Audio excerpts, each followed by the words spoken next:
covering all your favorite parts of the 50-yard fight. This is the Inside the Walls podcast with Zach Kyleman and Jim Bernier.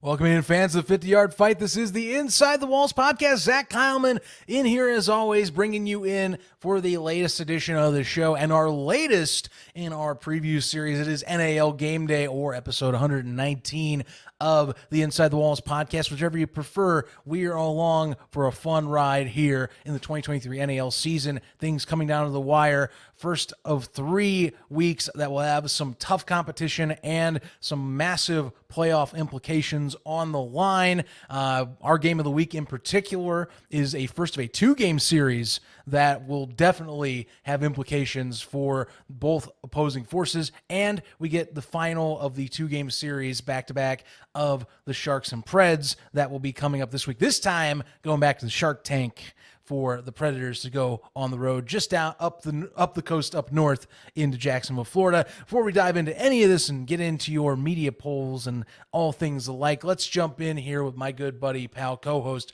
the Adam Schefter of the National Arena League himself. It is Jim Bernier joining me on this latest edition. Jim, welcome aboard. Late season vibes, late season tension, it's all coming to a head, and it starts this Saturday night at 7 p.m. Eastern on both channels here, both videos on the National Arena League's own YouTube page in Carolina and in Florida up in Duval County. Yes. 2 big games, 2 games that can have significance on playoff seedings in the National Arena League. It's that time of year, week 15, 3 weeks left to the end of the year. And, of course, as of right now, the 4 teams playing this weekend are the 4 teams who will be playing in the playoffs here in a couple of weeks, and somewhat could be previews of each playoff game. If the standings ended right now, these were the teams would be matched up. So yeah, week 15 is here. Pretty cool that it feels like it's been a grind this whole season.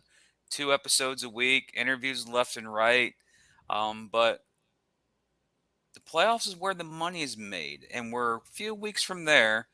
In a couple of weeks, we'll have a champion of this league, and whoever wins the championship this year, they really did earn it of how the season has been for this league.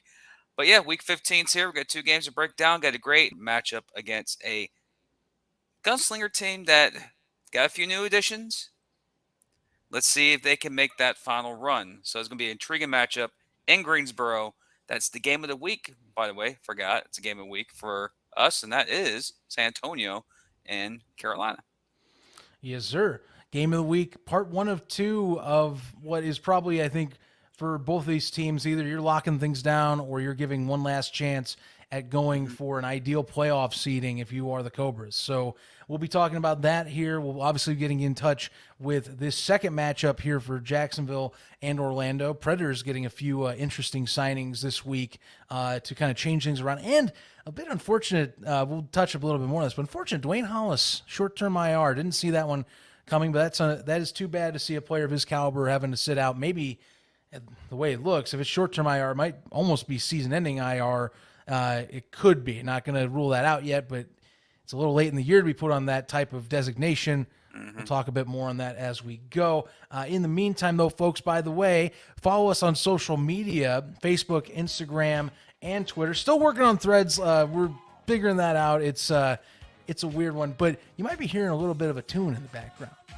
Well, we hit a milestone. We've been waiting for this for a little bit. We've been telling you we're coming close to this, and we finally did it. We hit 1,000 followers on our Facebook page. Massive accomplishment.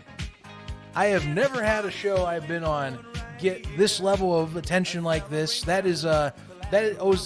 owe you guys a huge thanks for following along and giving us the support that we've been given. 2 years into this, hitting 1K people on Facebook. That is huge. And many more are going to be along for the ride. So first 1,000, appreciate you jumping on. We can't say enough. Next 1,000's coming up, Jim. Starting to rally more of the troops. Next 1,000's coming. And apparently the game that we love is gaining popularity. So welcome to the new subscribers, to our new viewers. Welcome. to Inside the Walls podcast.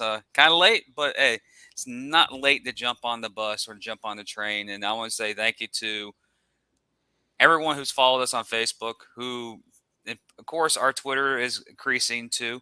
People who are subscribing to our YouTube page, thank you. Really appreciate it. Without you guys, we don't do this because we're two Joes that talk about football. And sometimes when you're only getting, 2 views an episode over that duration of time, it will get to you like, there's no interest. But there's been a lot of interest in the show, a lot of viewership, a lot of feedback from our fans. Yes, we can say we have fans, we have followers. I just want to say thank you. It's a great milestone for us. But for this show, we're not stopping and we're going to continue to move forward. Like I said, hashtag still here. We're still here and we're going to still keep pushing forward. And yeah, thank you again. I really appreciate it. 1,000. That's incredible. You do this. I tell this to everyone. You do this for the right reasons. You do this for fun first and the passion of things. You're always going to be rewarded. So great to see the folks are joining us for the love of the game along the way. Plenty more. Welcome to come on aboard. We're 919 episodes in. Many more are coming. Many more exciting things to be showing up. Yeah. Only 119. Yeah, only. I know. Well, hey. I'm just saying. Look, Joe Rogan's out here with 1,200 plus. So when I say 119, there's some. But his pocketbook is pretty thick, though. I know. I wish we could get there. It'd be awesome. I understand. That means Zach can own our own team. Maybe that is a dream of mine. If I ever were to run the finances, that it could work, I would invest in an arena team somewhere that in one of the cities I've ever been in where I feel deserves one or people would promote me towards. So the current one that you live in already has one. So maybe I ain't competing. Are you kidding me? I ain't competing with the folks out in Phoenix. You can draw the conclusion who's in Phoenix. I ain't competing with them. Yes. I'd move back out east. That's what I would be doing. I'd move out east and go to Indianapolis or Louisville and do Louisville right this time, by the way. Just putting that out there. I do it right. You got to get the money to do so. Yeah. I know, but I don't have the money. I don't got the money. Someday we'll have that money. I think we will. Anyhow, let's talk about the folks that actually do have money and where their teams are sitting in the media poll, as we're going to be diving in, of course. It is media poll day. Game day always brings up the latest votes, and you can see we had a bit of I think a lot of us got a little high up on the Preds. I was one of those guys. I voted up pretty high with them. And that came crashing back down. So you're seeing a lot more reality with this media poll, a lot more normalcy as to what you've expected in the course of the season. Thing is, though, a lot more people this time around. It is a close between second and third, but we do have Sharks, Cobras, Gunslingers, Predators, and then Warbirds from descending order. Sharks getting all 9 of the first place votes that we had available and had the most points at 63 total votes in general. Cobras and Gunslingers are separated second and third by about 4 votes, and that's a nice dip to the Preds, and then another nice dip to the Warbirds. As you can clearly tell, and Jim, I mean, this was coming just based off last week. Predators definitely, I think, earned that week hype, and then swiftly lost it after getting basically pushed out of their own building last weekend. Yeah, again, media polls don't really mean anything. It's the final standings that really matter. A lot of people got high on Orlando, how they performed the last 3 games against the opponents they played, and then they faced against a Jacksonville team and was one-sided affair for the Jacksonville Sharks. And, of course, Jacksonville Sharks, I think, is the 5th consecutive week. They're the number 1 team in the media poll. So you can't really you can point fingers at certain things about Jacksonville that that's a question mark or that's a question mark, but there are very few holes in that Jacksonville team. Orlando, I think a lot of it got recency biased how they jumped up to number 2 and play the Sharks, and they're back down to 4. San Antonio stayed the same. Then I think they were 3rd last week, so they didn't move. And Carolina went up a spot from actually no. San Antonio and Carolina went up a spot, and then Orlando went back down to 4. So, again, the media poll is the media poll, and you can tell by it's based on opinions about this week was 9 people. The 10th person didn't get his stuff in time. But again, he's there. He's pretty reliable. Just he's been busy this week. But you can see in the media poll this week that Carolina and San Antonio are pretty even though it's just a few points. And then Jacksonville is clear cut based on the media members is a clear cut number one in this one this week as well. So Mhm. Yeah, without a doubt, you see that. Like I said, the Sharks keeping their main, but I think, like I said, the hype died mhm. after last week. Doesn't mean the Preds haven't accomplished anything. They still have done a solid job this year. It's just that I think that people are going to want to see a little bit different Preds performance. Just going to be a little harder on the road now when you have the Sharks hosting this time around, not having 10,000 fans on your side in the jungle. But to be determined, they still have a playoff spot. Again, as you talked, media polls, they don't mean standings. They're just that's opinion polls on how do we feel about the rankings of these teams and where they stand maybe in terms of the end of season result. And I think that so far that might be a little bit accurate. We had I'd say very variety of votes this time, and I think some that were surprises. I thought that we'd see a few of the voters stick more to the traditional guns of the teams they go for, and didn't happen to be the case. So I think they're also waiting to see how things pan out this weekend and what goes on, especially like when we talk San Antonio, and we'll talk about it game of the week wise after our interview with Naquan Murray. Mhm. You know, who's starting a QB? You know, who's going to be there, and how does that QB position look Correct. in when they play Carolina, who is looking mighty fine these days, even at 7-4, and is looking to lick their chops to get a revenge win after a week 1 2-point loss away from the snake pit. So kind of reflects a lot in that. We'll get into more of that game after the interview. But first off, we got the first game on our slate, and that is the round 3 of potentially round 4 matchups this Rubber year. match. The rubber match, the Sharks and the Predators. Again, I messed up. That should be Predators at Sharks, not Sharks at Predators. But Predators are traveling back up to Duval County, Five Star and Veteran Memorial Arena this Saturday night, 7 o'clock. It is Halloween in July in Duval County. Get your tickets now. Tickets are available. A lot of tickets still available. And from what I've seen and what I've heard, Orlando has a contingent coming up for this game to do what Jacksonville did just last week. So it's going to be a good crowd as usual. Jacksonville always has a good crowd. Will it be the 10,000 plus that we saw in Orlando crowd? Maybe, maybe not. But again, Jacksonville is a smaller arena compared to Amway. So 10,000 Amway is about 7,000 Jacksonville. But it's a rivalry. Like I said last week and the previous time between these matchups, throw the records out the door. Don't care. Even when these two teams play, there's chippiness, there's some bitterness, there's something that happens in the game that usually you don't expect. We saw that last week, and that will continue over to this week. Why will it continue? It's because these two teams do not like each other. It's a rivalry for a reason. Currently, I think it's the longest standing rivalry in arena football between Orlando and Jacksonville, dating back to the 2010s. I think you're right. I mean, Yeah. because any of the other rivalries would deal with the folks that are in my city, and that's not, that's separated by leagues at this point. So, I think you're right. Yeah. I mean, I don't know of any other ones that would be legacy one. Because no, hmm like Iowa, no, that's right. The only other I can think traditional is Iowa. So no, Yeah, it's it's the the longest longest standing arena rivalry it's the ever longest since the standing Preds have rivalry. come back. So Yes, and it's going to be a intriguing matchup this week. I think we don't know about the injury report yet. We do know that Orlando got an addition of Tevin Holmer, but they lost Dwayne Hollis. That could help boost their secondary. The question is, do they go with Cato to start this time around, except for Danny Southwick, seeing what Danny Southwick did last week against Jacksonville? So Orlando has a lot of questions, key pieces that they need to plug in place. But for Jacksonville, in my opinion, keep doing what you're doing.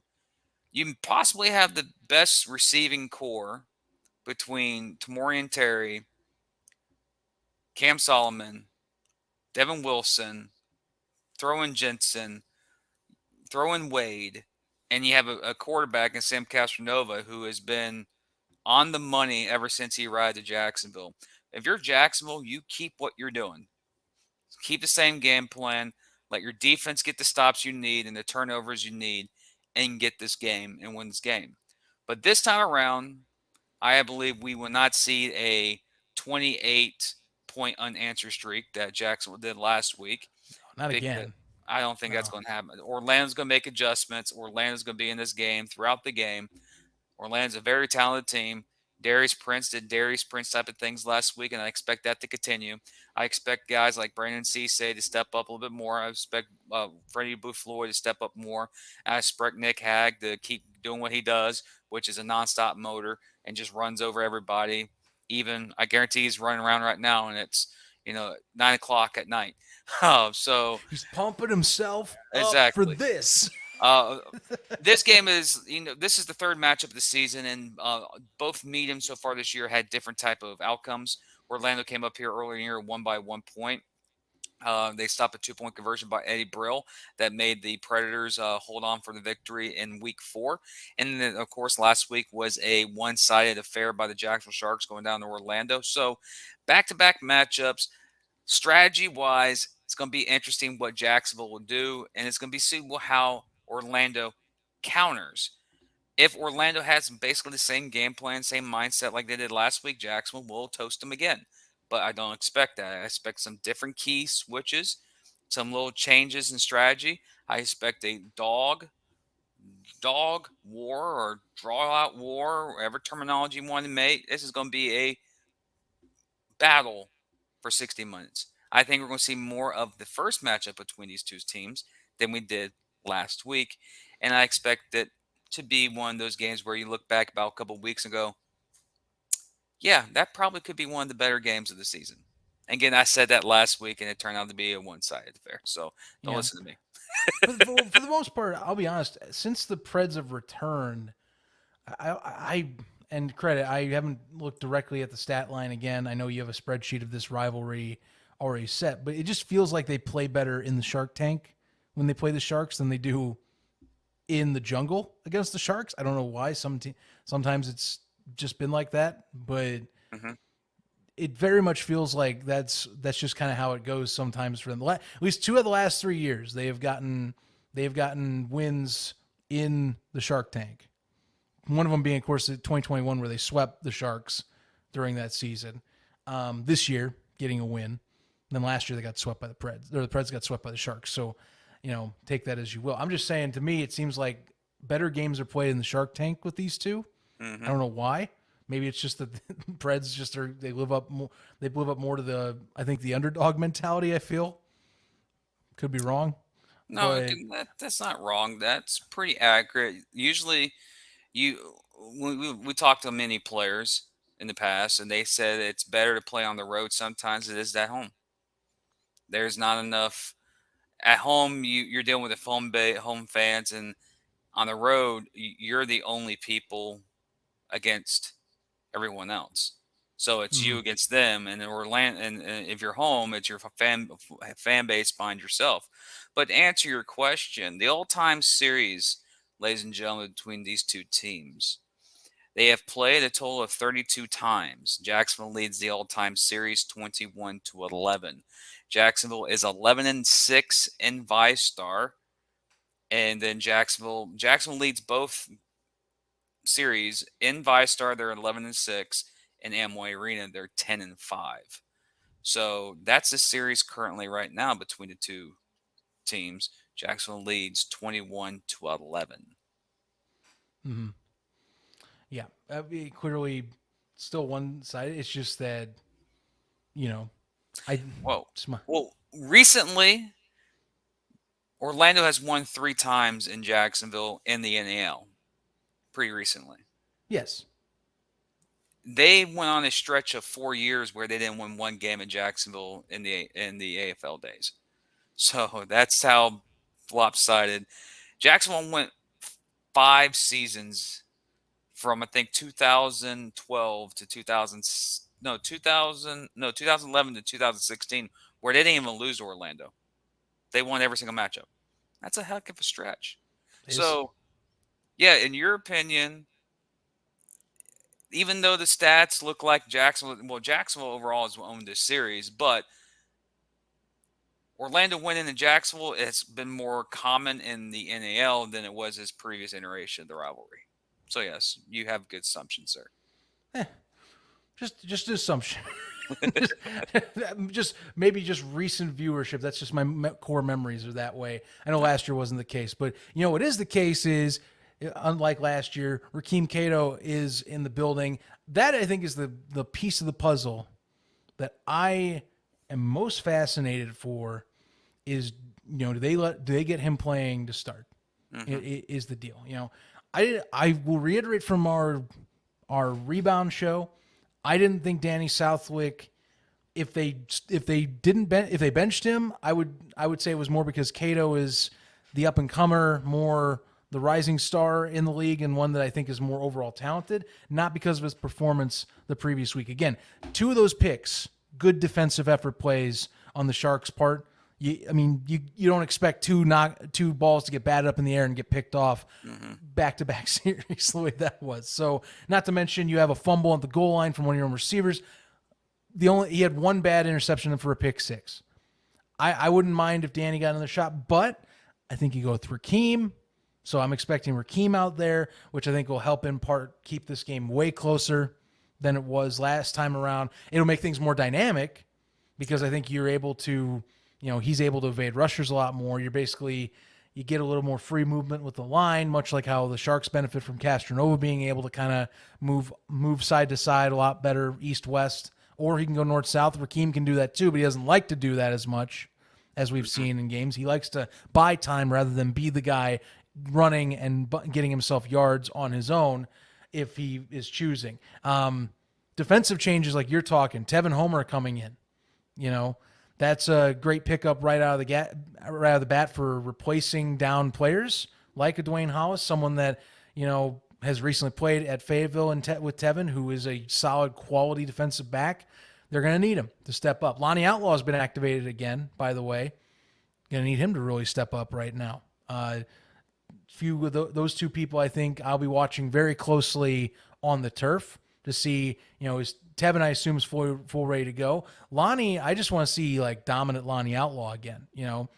I'm waiting to watch him come out and be what I remember from Columbus. He's had spurts in Orlando, but I want the full 100%, man. I want to see the full like mossing effect, if you will. I want to see the guy that gets up there. He's the only guy getting jump balls. Go out to him. And credit, you still have Darius. Credit, you still have C.J. Williams. By the way, C.J. Williams, I need to see you step up, good sir. I hope Caleb Walls has a better overall day than he did last week. That's a person that's been a true contributor. If anything, head coach and dad will be definitely talking in his ear all week. So he knows very much that he's going to have to step his game up. And I think for the Preds, this is more of just like a prove it game and something to continue on a high streak, kind of get these guys tuned up in order for the playoffs. Get a win and get a feel good win against your arch rival, and say that you have the series wins in your back pocket to take some positivity. For the Sharks, hey, you're going home. You get to keep on pushing yourself away on the other 2 competitors for that 1 seed. And that's all you want to do right now. It's that simple. Your mission, lock down that home field advantage throughout the playoffs. That's it. That's your only goal. This is a rivalry game, but just be like, hey, keep your eyes on the prize. This is another obstacle in our way. Let's go through that obstacle. Mm-hmm. So I have one question for you about this game. Who on Orlando needs to have a big game besides, let's take away Darius Prince. Take Darius Prince out of this equation. Who in Orlando needs to have a big game on offense for the Orlando Predators to pull off an upset in Jacksonville Saturday night. I'll put Darius Prince again as a caveat because it's always going to be Darius. I know Mm-hmm. I know we're the easy one's Darius if you didn't put in that, but Mm-hmm. Darius to an effect that he just has to be his normal self. Don't if he is in any way contained, that will be disastrous. Realistically, if I'm looking at the usual suspects, and I think if I'm looking on paper, just who I should expect to play out of their mind, I need to see more out of C.J. Williams. I mean, we're talking a dude that was their number one go-to guy last year. That under the radar was having a spectacular year to Mm-hmm. his own right, without any effect from Darius on the opposite side with different quarterbacks. He was on a tear and was basically overshadowed by the likes of a Darius Prince and company, by the likes of a Kendrick Ings or DJ Myers over in Carolina. This is a guy that should be like a 1B Mm-hmm. because he's played like a 1B. I want to see him show up like a 1B.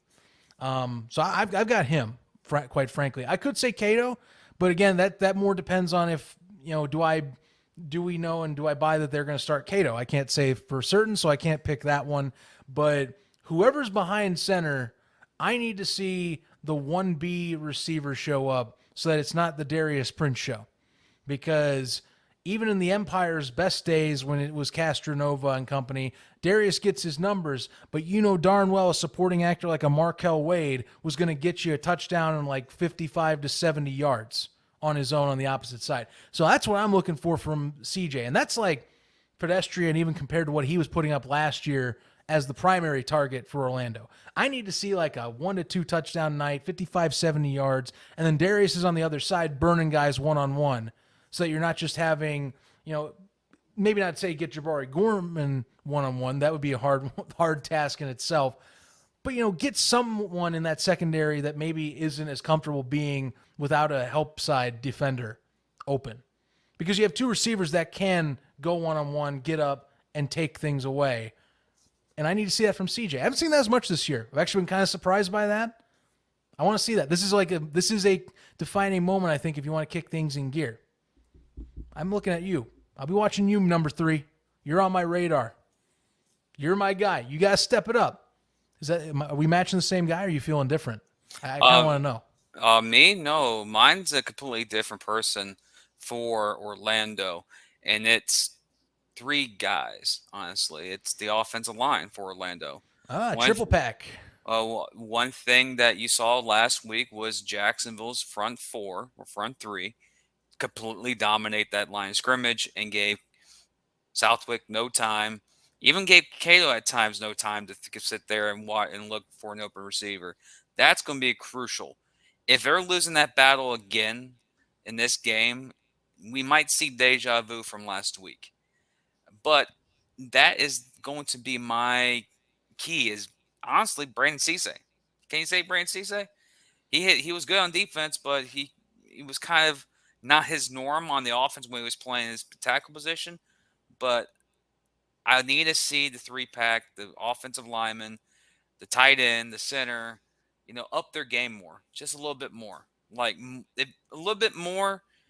Give Cato or Southwick that extra second or two to read the secondary, to get the ball to a CJ, get the ball to Walls, or get the ball to a Prince, and actually have continuations of your drives, not a lot of 4 and outs. But the problem I see with Orlando is not just from last week's game. Can they compete and adjust to the size of Jacksonville's defense? One thing I've noticed about a lot of these deflections and a lot of these passes, Jacksonville was getting big. And when you're a quarterback like Southwick that was struggling to get the ball over the line of scrimmage, do they make that adjustment, quick slants or little bubble screens, to make the defense from Jacksonville to not continue to collapse in, but try to worry about the sides and the corners and those bubbles, so you can get those quick 4 or 5 yard gains and not be worrying about, oh, where's the ball? Oh, it's in the air. Oh, Gilbert picked it off. Oh, Shakai Holland picked it off. It's going the other way. So my keys are the 3 big men for Orlando. For them, they need to show out to win the game. already said what Jacksonville needs to do. Play your same game plan you've been doing the last couple of weeks. Because right now, that game plan is working and no one's stopping it in every game you played so far. So don't change the thing, Jacksonville. Just keep doing what you're doing. Yeah, well, I mean, it certainly has been working. Getting pressure on your front three can do wonders in this one. I honestly, if I wanted to put another, I know we're going around the horn with items, but you brought up, I think, a excellent piece with your front three talk in our rebound last week or earlier this week on, Freddie Booth Lloyd. I'm hoping I see a monster. I see hopefully a monstrous more. I think name mentioning night on his regard, because we know what he can do. And if anything, maybe be disruptive to allow like a Cisse to get more penetration. It's hard when you have, of course, Sam Castronova. He's very quick. He's very hard to keep in a pocket. It's harder to maintain a presence of a pocket like that in an arena for either side, because less people on the field means more alleys. And yeah, you should have in theory, your jack linebacker chilling out in that band, waiting to see where the quarterback goes or how to react to him. But that doesn't mean he's going to be fast enough to get him on that first cut or to keep up with that first or second cut. So that is asking a lot. But, this is where you have all NAL members step up to the plate. Defense wins chips, and defense is in many ways way more important in this level than even the outdoor scene at times. This is why they brought in all these talents from Albany in the first place for games like this. These are all-star guys, that are expected to come into these moments and get wins against opponents like the Sharks. Tall task, but it's a task that they were hired on for. That's what they came for. So, would be now. I think if anything, like I said, you're not playing for anything. We know this. You're not playing for seeding. This is like a total pride game right now. This is a revenge game. This is one to say, hey, look at us, the Florida rival. At least we got the series win. That's all this is for. But I think you are licking your wounds and saying like, hey, let's come out here. Let's not get blown out in the first quarter and a half. Got embarrassed last week. I don't want to show up and do the same thing again. So yeah, and I don't expect that. I think this is going to be a draw, drag out kind of type of battle. This is going to take all the way to, you look at the clock, it's going to be 2 minutes less in the game, and we're talking about a one possession game. Really do believe that's the adjustments that Orlando is going to make. Is going to make this game stressful for Jacksonville and quite entertaining for a matchup and a rivalry that is Jacksonville and Orlando. Yeah. So second part of that rivalry coming up, 7:00 Eastern at the VyStar Memorial Coliseum in Jacksonville. Going to be a loaded crowd on hand, without a doubt. I'm curious. It's almost like now you not only have rivalries in terms of the teams, you have rivalries in terms of the attendance now. Like the Preds are coming out here with these 10K game, and credit, the Sharks did help with that. There's no doubt. But it's like, holy crud, 10,000 in the arena. Sharks are going to still deliver an incredible audience as always. I cannot wait to hear them roaring on camera. Hopefully someday, maybe this year, depending on how things are trending in Duval County. We'll find out. Yeah, let's go. I got a vision I see in my head, a melody buried deep into my soul. They call us crazy, we cutting the edge, unlocking the future and letting it go. This is a calling that's higher, the time we decided our stories are gonna be told. This is where legends are born, we paving the road, a future that favors the bold. Break the rules, break the laws, this is the moment we change it all. Break the rules, break the laws, this is the moment we change it all. Yeah, greatness, yeah, it feels like greatness. Woo! Greatness, yeah, it feels like greatness. Legendary in the making. Reach out and we take it. About to emerge, we on the verge, and it feels like greatness. Something coming, I can feel it. Deep down in my... That's right, ladies and gentlemen. We are approaching ever so closer to the NAL Championship, towards the playoffs, right around the corner. But we've got one more game this week and another 2 weeks on the docket before we have to hit anywhere towards that. And some of this decides on where we're going to even be playing at least one of the two games. I'm pretty sure we could feel one place. I think some of us will feel confident, but still, everything's undecided technically through the top, at least the top three, as to who gets a home game, who gets home field advantage through the playoffs. And the first step in that puzzle starts with this week's game of the week, where the San Antonio Gunslingers come off of a bye to go and play the Carolina Cobras at the Snake Pit. Should be a fun contest, and one that I think the Cobras, at least if I was James Fuller, I have this one marked on my schedule after week one and after how week one ended. Remember, it was a 2-point loss on the road, different roster at the time, at least in some of the key components. Malik Henry was a backup at the time. CJ McCollum started that game, and there were a few times in that contest where if you're James Fuller, you go, man, we had him we had him in our grasp. What could have been? Mm-hmm. The Gunslingers are coming in, have some questions at the QB position, and I think are looking to, at least, if I was being honest, they won't admit this publicly personally, but I think get a win, get that home field advantage over with. Just get it done. That's what there's got to be the vibe coming in for the Cobras. Fuller and company have to have this one circled, and the message, as we talked about, at least for a little bit in the rebound episode to kind of tease this game of the week, has to be, we control our destiny. It starts this week. We begin our path to possibly getting to have our crowd sit in front of us at least one more time. That's the message it should be. It should be the message. It should be the message for any team that's still in the race. Orlando, probably that may not be the message. Orlando might be, win the next 4 games and you're a champion type of mentality. For Carolina's sake, they still have an outside shot of getting the 2.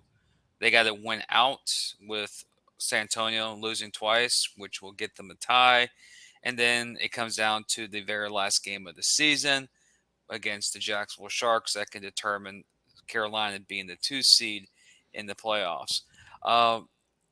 Earlier in the week, we mentioned the playoff scenarios or home field scenarios for Week 15 of the NAL. Jacksonville will clinch a home playoff game with a win and a Carolina loss. San Antonio will clinch a playoff home game with a win. That is the 2 scenarios that are up for grabs in Week 15. Now, breaking down this game, there are different varieties or different variations of both Carolina and both San Antonio that we have seen this year. We have seen a San Antonio team win dogfights, 1-possession games, and we've seen a San Antonio team get completely pushed out of a building, blown out of a building, run out of a building. Different phrases, same results. Right. Carolina, we have seen a team that's been very competitive throughout the year. They've had some games where they were one-sided affair, and there's games where they have completely taken over a game, and almost, I think, actually, yes, it was the most points scored in the NAL game a couple weeks ago when they did it up in West Texas, scoring 86 points. Carolina's offense is very explosive. Carolina's offense over the last couple of weeks has gone up against good defenses and has still put up some decent numbers. And that all goes down to the man at center, behind center, and Malik Henry. He has had a second half of the season, which if the season started today and if certain wards fall a certain way, Malik Henry could be one of those guys potentially for Offensive Player of the Year type of category. He's having that type of year. Last week, it was the Lance Evans show in West Texas. A couple of weeks ago after that, it was the Naquan Murray show in Orlando. Mm-hmm. Carolina has a lot of weapons. Now, San Antonio has more weapons, and a big addition with Kendrick Ings, who knows Carolina very well. So that could be a strategy for San Antonio, picking the brain of Kendrick against Carolina. But the question that I have with San Antonio is now the quarterback position. Is it Robert Kent? Is it Arvell? And if it is Arvell, what Arvell are we going to get? The Arvell that a couple of weeks ago was the Offensive Player of the Week, or the Arvell that we saw down in Orlando? We're at the time of the season, no matter what team it is, where your quarterback play is maybe the determining factor if you win in advance or lose and go home. We're entering that year, especially in arena football. The quarterbacks are crucial for a team to be successful. Right now, the quarterback that has the hotter hand is Malik Henry. He is putting up some ridiculous numbers, and he is not putting his team in positions to lose a lot of these games. San Antonio, on the other hand, has been playing 500 football the last 4 games at 2-2. 2 wins were okay wins, but the losses, you go, don't want to see that on the schedule ever again. So there's a lot of question marks. They've had a bye week, so they've had a week and a half to prepare for Carolina. Now they got to go to Carolina on a road trip up to Carolina, Military Appreciation Day in Greensboro. So for you fans up there, get your tickets for that. They're close to military bases, so I guarantee there's going to be a good crowd there. But this is a key game, especially for San Antonio. San Antonio drops this game, and the game down in Jacksonville doesn't go in their favor. They're a game behind the Sharks with the tiebreaker going towards the Sharks. So that right there becomes more significant than anything else because they can't catch up to the Sharks with the games remaining and what Jacksonville has remaining if certain things fell. So you have that aspect of the game. But the other aspect of the game is you have a defense in Carolina that has been playing pretty good football lately with guys like Veal, Green, to name a few. Yeah. This game is a rematch from week 1. Week 1 came down to the very last play. Both teams are completely different from week 1's rosters. Different quarterback is playing for Carolina. But then for San Antonio, they have a new receiver that wasn't there in week 1. So there's going to be new strategy that will be involved in this game. But one of the things I want to mention about this game that I think will be very pivotal for whoever wins this game is the overall, it's going to be kind of obvious, who can control the style of play. We have seen what Carolina does. They want to play. We're going to nickel and dime you, and we're going to let your defense play up, and then we're going to beat you deep. San Antonio, a little bit the opposite. They like to throw the deep ball and make your guys get away from the short routes so they can start hitting the intermediates. It's the team who establishes their game plan early could have the early effect in this game. One team is coming off some rest, so it might take a possession or two for them to get out of their funk. Another team, offense has been kicking on all cylinders the last couple of weeks. This is a battle between strategies.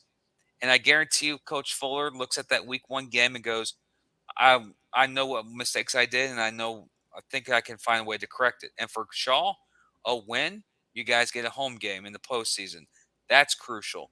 And also a win and some help down south, you're back at the number 1 spot in the standings. So this is a big, crucial matchup for them.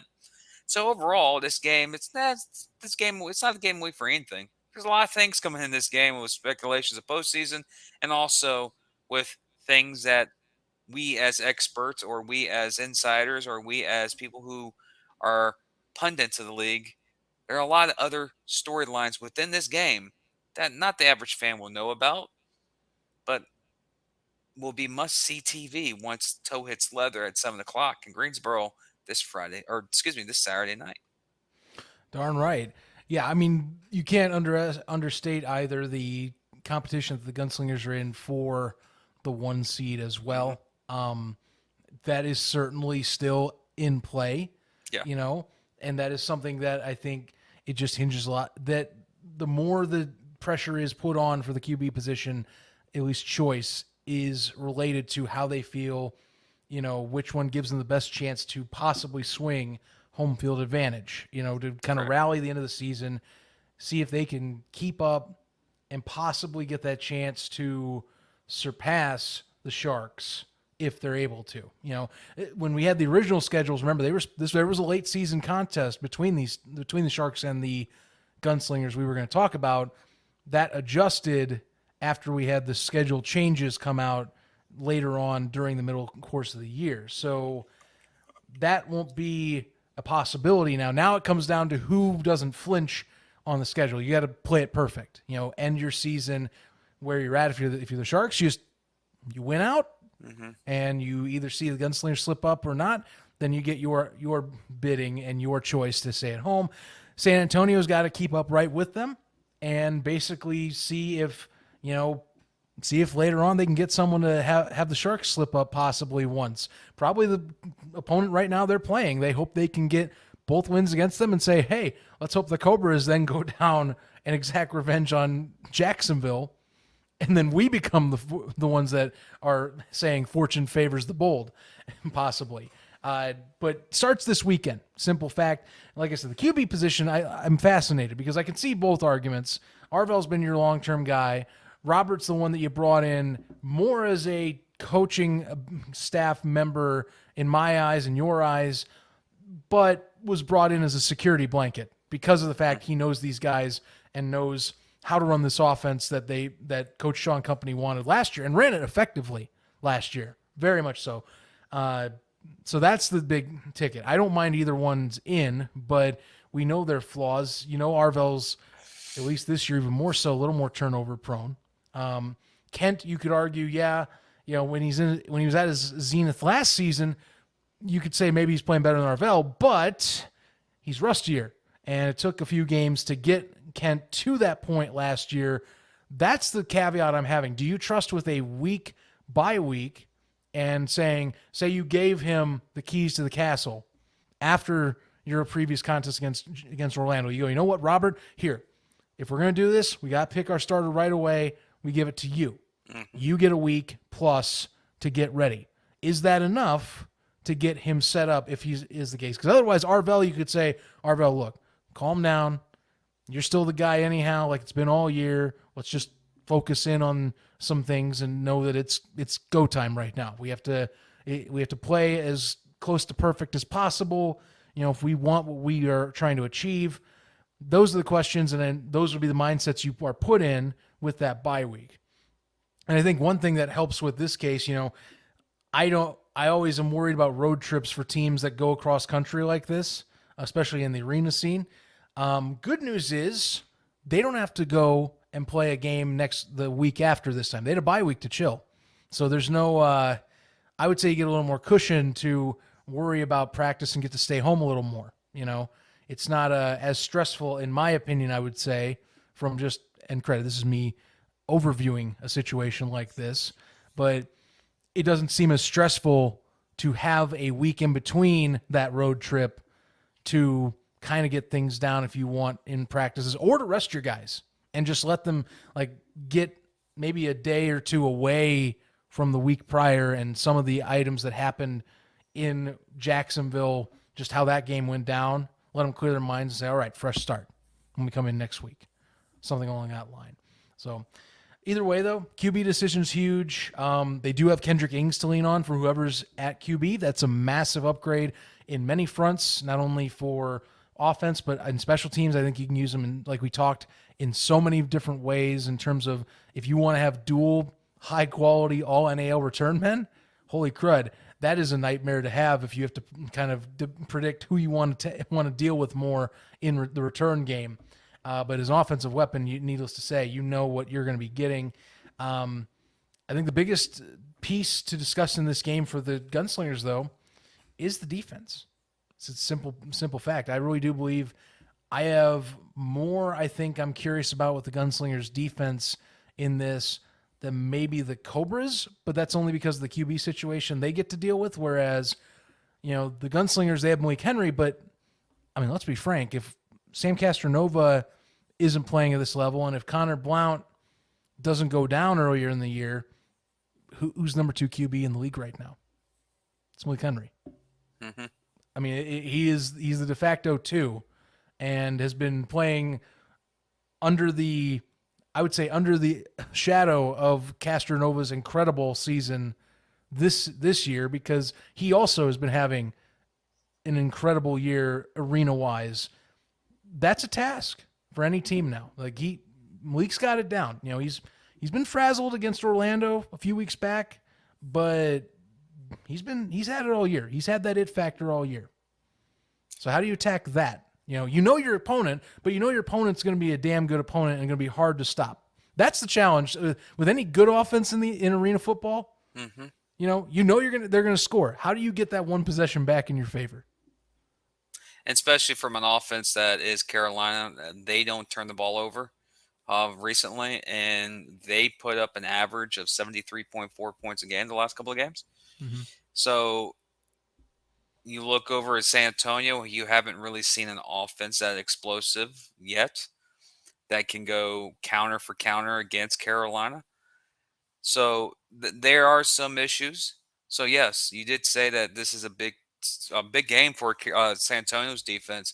San Antonio may have to get 2 to 3 stops, maybe a turnover in those 2 to 3 stops to really change a possession in this game, because Carolina has had tendencies where when their offense is rolling and their defense gets a stop, it's just like Jacksonville, they get a stop or two, it's going to be pretty hard to slow down their offense. And what we saw last week in West Texas, West Texas was hanging in there as much as they can, but they didn't have the firepower to go head to head in a shootout with Carolina, and Carolina just eventually pulled away.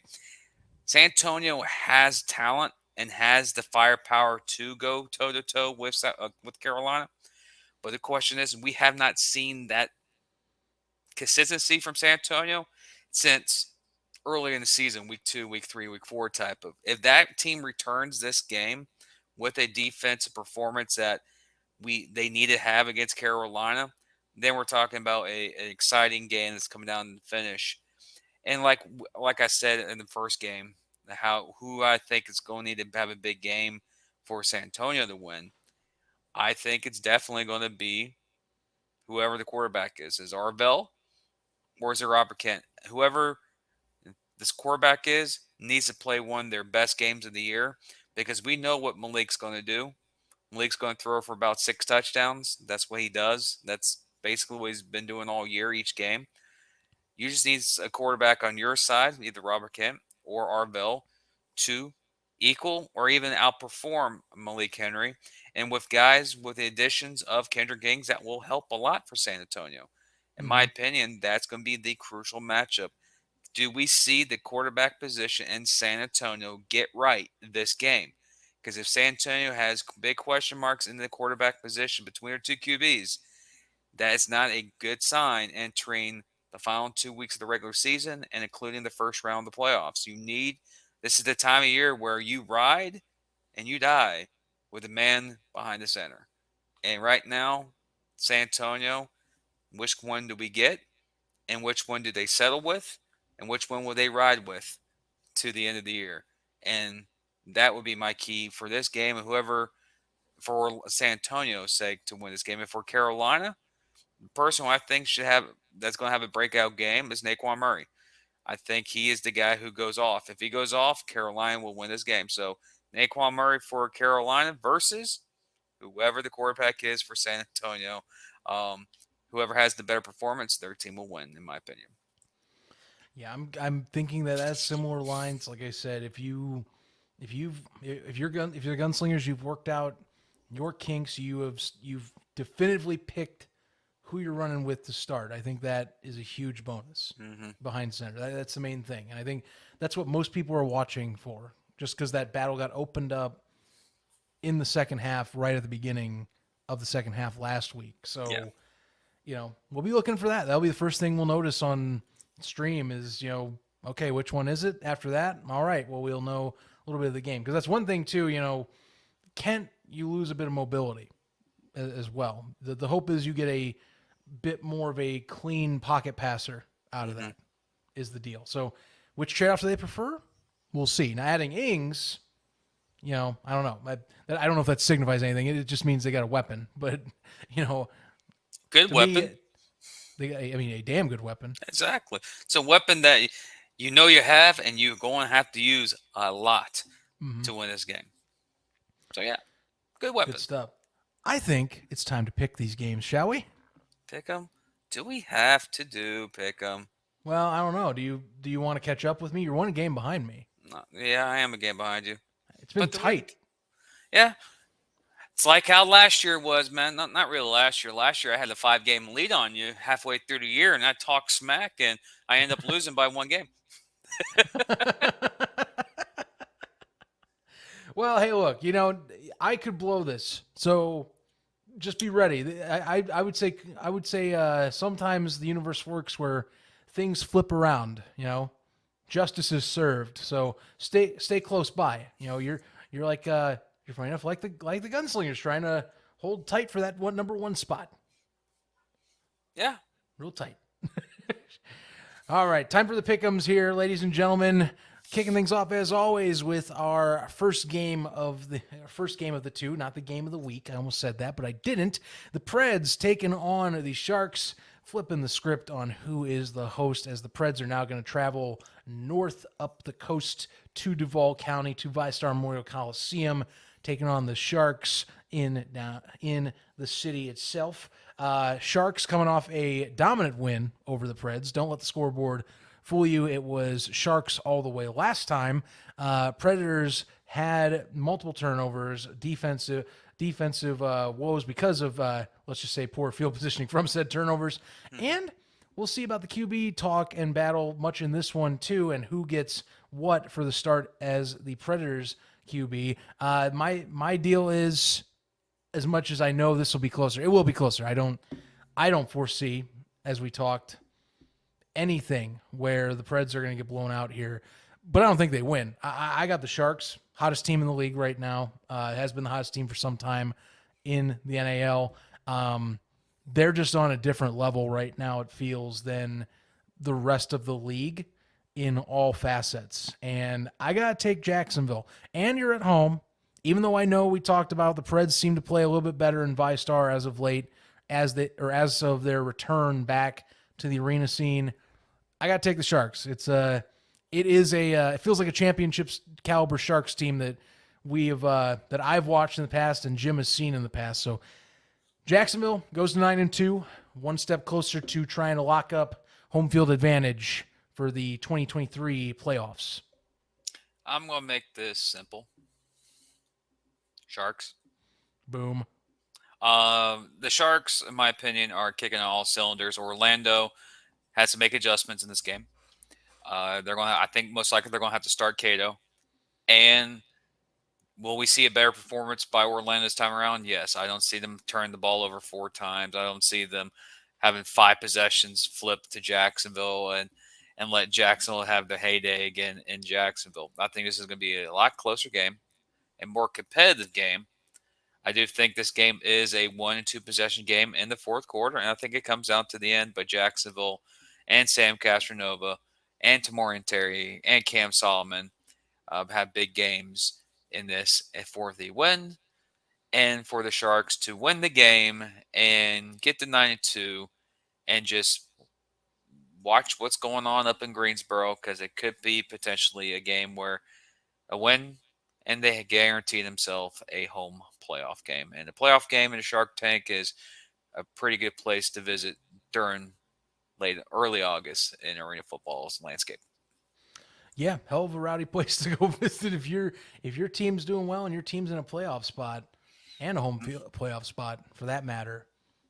Good vibes at the moment. So yeah, I'm just saying, like, Preds got to be a little happy that they'll be in the playoffs. It's just that like I said, I think you're in a buzzsaw right now, wrong place, wrong time type of moment. But what I will be fascinated by, no matter what the outcome is like I said, if Rakeem Cato starts, let's see how things are and how they work together, how that unit offensively works together if he's in.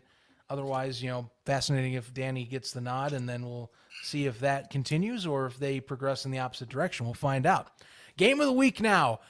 San Antonio Gunslingers off a bye week, 8-2, keeping on the heels of the Sharks, trying to reclaim that number 1 seed overall. They got to go travel to the Carolina Cobras snake pit in Greensboro, North Carolina, trying to keep up and keep on winning.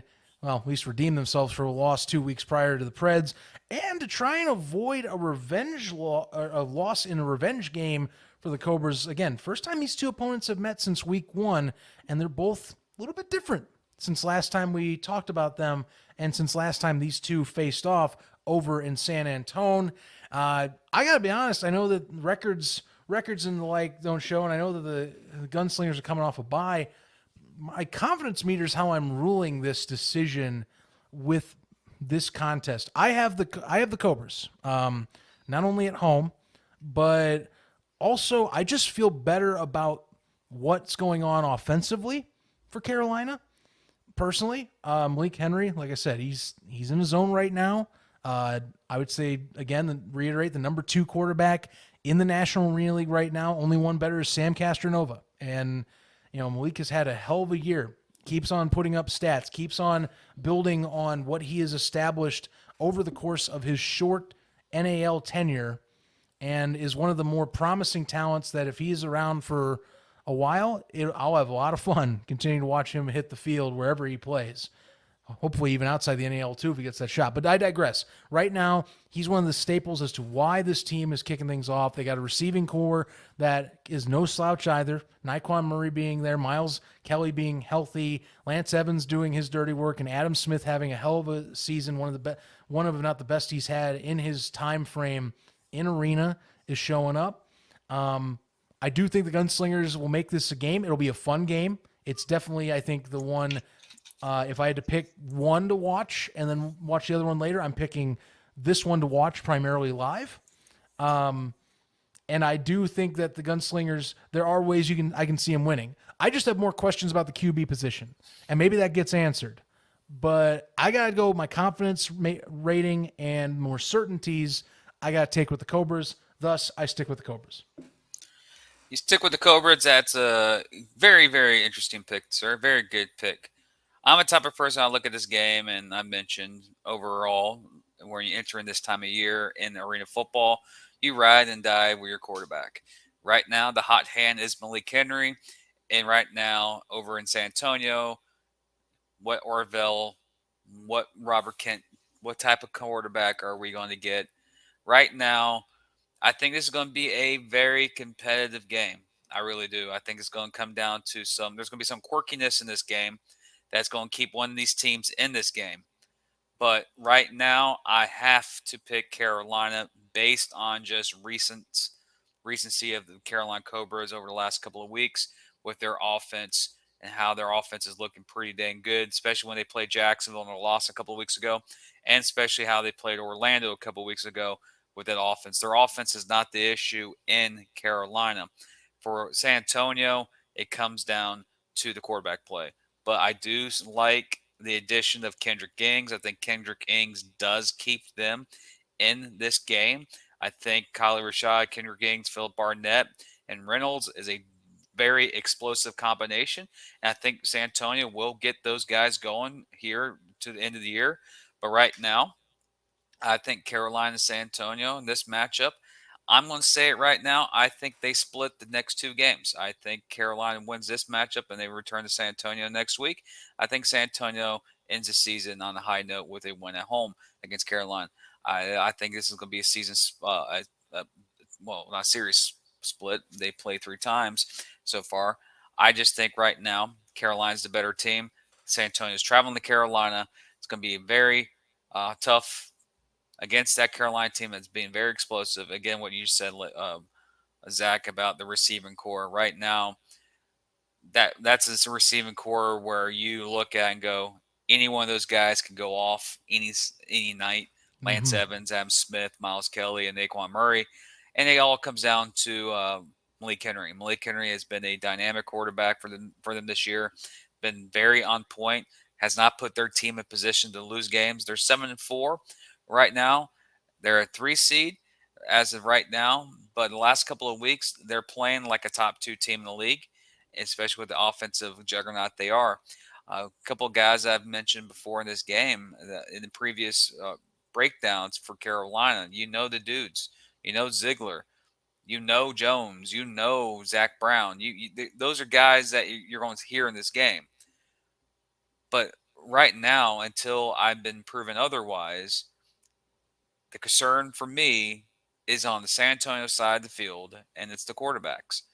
If one of those guys takes charge, and he goes out there and throws 6 touchdowns, no interceptions, then San Antonio is a team that's very explosive and a team that you don't want to play because when they're on, they're really freaking good.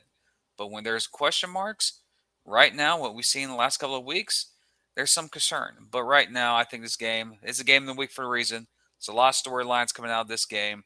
And the winner of this game, Carolina, wins. They get itched closer to that 2 seed. And if San Antonio wins, they clinch a home playoff game. So playoff implications are on the line in this game. And it's going to come down to some quirkiness in the fourth quarter. Something wonky is going to happen. You go, huh? Well, that's going to make the game different. Like, go figure. Great game, and that's going to be the reason why a certain team's going to lose. Ha! Arena football, gotta love it. I love this sport. I love what the season's coming down to on the line, especially the upper seedings. That's going to be deciding so much of the playoff implications. And again, that looming 13-2 record all time for home field advantage. It cannot be understated it cannot be stated enough that is history's on that side. You can still have a shot. You always can, but hey, it's always good to have a home crowd on your front. And when you talk about, whether it's the Sharks having the consistent, top tier fan base that is the Shark Tank, whether it's, either the Gunslingers or the Cobras, who both have had, really, I would say, pretty solid to excellent years attendance wise, compared to retrospect to either recent years for them or year over year. I mean, you want to have that, and playoffs, generally you boost your audience a little bit more with playoff games because of that much more importance. So it's crucial not only for that, it's crucial for the teams too, because they take that money home. We don't always think about that, but that's something to play for, as an organization. Right. So big time moment right here for the Gunslingers and the Cobras, and it makes for fun storylines like that we get to have with these teams as we move forward. Jim, can't wait to watch them. I'm hoping this is what kills me. No curtains, as we say on another podcast of mine. I did check.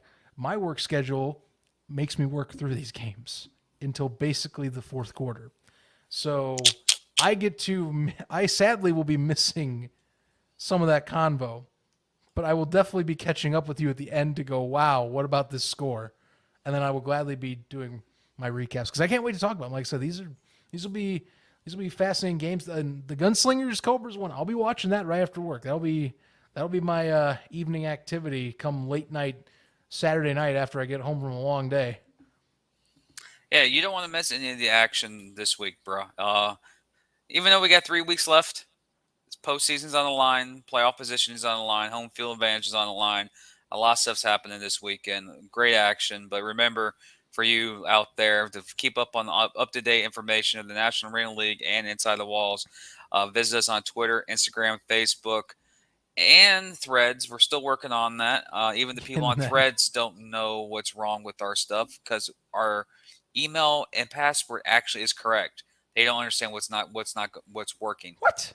Yeah, it's them, not us. But we'll be on there. At NWalls Pod's our name, and of course, we have our Patreon /NWalls Inside the Walls podcast for NWalls Plus for volunteer, not really, to help support the show and me and Zach. But then again, I just want to say again, where's the button? I had it right there. Thank you for 1,000 followers on Facebook. Really appreciate it.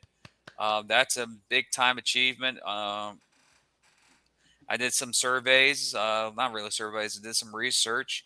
If you have a page that hits a podcast that hits 1,000 followers on Facebook, you're in the top 2% of podcasts that use Facebook. That's incredible. That is kind of wild, actually. Yeah, that's, and then again, I don't know how many podcasts are out there. So top 2%, that's still pretty cool. So yeah, that's pretty cool. That's just the fact we had 1K accounts follow us. That's what's insane. Like I said, I don't think about this stuff often. So like, I never thought I'd have be a show I'd be on where it'd be like, oh yeah, we have this much of an audience jumping on Like that's freaking sweet. Yeah.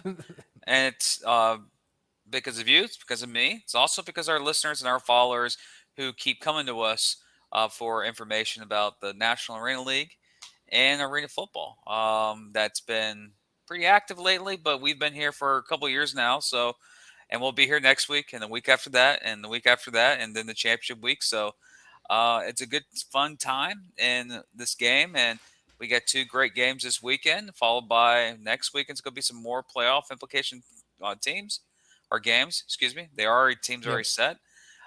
We got the rematch in San Antonio between Carolina and San Antonio, and we have the final matchup between West Texas and the Sharks next week.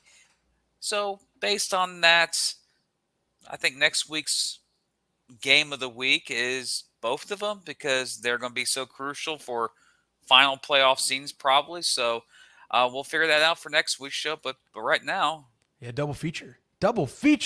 Probably no way. Yeah, but 2 for 1, whatever. But anyways, remember YouTube TV, or not, excuse me, YouTube on your TV, Facebook, whatever. You know how to access the game. 7 o'clock on Saturday night, 2 games this week, week 15 of the National Arena League in Jacksonville and in Greensboro. So yeah, nice. Well, that'll do it for us. By the way, thanks for tuning in. Before we go, I got 2 things actually this week, and one of them is because I looked at a little comment on our last video, and this always makes me smile. So I'll end you on this because I love when people discover arena football. Mm-hmm. Last video, we had 1 comment on it. Not saying that I'm looking for multiple. I'm just telling you we had 1 comment, but it was a damn good comment. You know what it was? How did I not know of this league in Orlando? Whoop, whoop. I think we won ourselves a new arena fan over in Orlando, Preds fans. You'll see him in the jungle, hopefully sooner rather than later. At Windy Mariah Angel, a darling. That's a long name. A darling 67. That is the whole name. But no, look, this is what I love. Like I said, the part 1 of the end. I love when people discover arena football. So like, props to you. Glad that we gave you a way to learn that you have an arena football team in your city. Go check them out.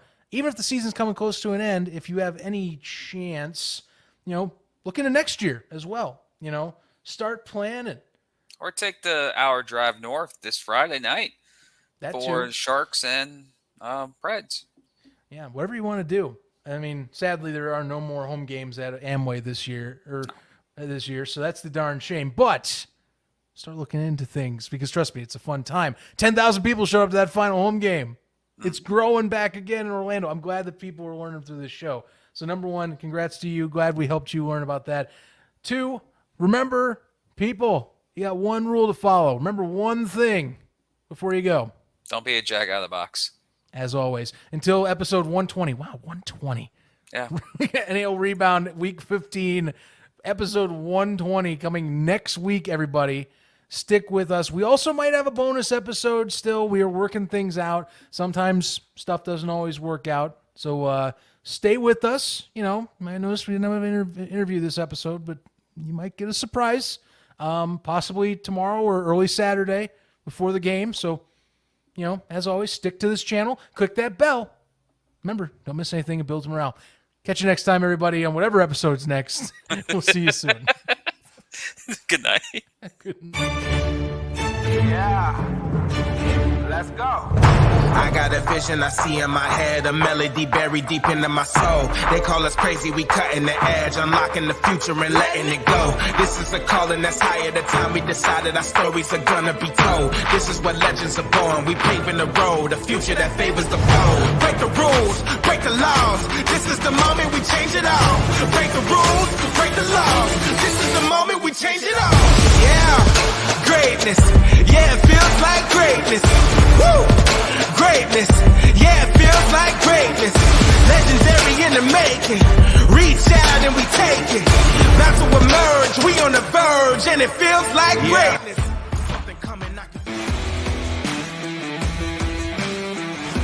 Covering all your favorite parts of the 50-yard fight. This is the Inside the Walls podcast with Zach Kyleman and Jim Bernier.